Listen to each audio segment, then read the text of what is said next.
প্রচারণায় যথেষ্ট উচ্ছ্বাস দেখতে পাচ্ছি ভোটারদের মধ্যে, এবং আমরা হচ্ছে যে এখনও পর্যন্ত যে কদিন প্রচারণা করেছি ভোটাররা অনেক বেশি উচ্ছ্বাসিত আমাদেরকে নিয়ে, এবং 90-এর পুনরাবৃত্তি হয়তো বা হতে যাচ্ছে ইনশাআল্লাহ।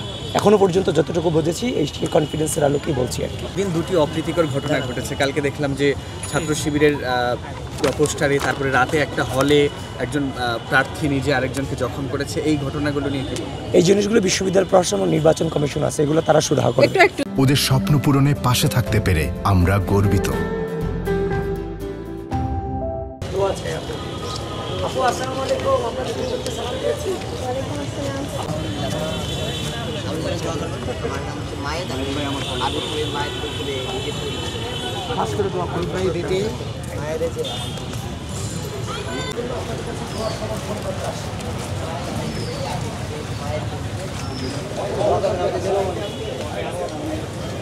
মায়ের গাড়ি বের করা হয়, ঠিক আছে? আমি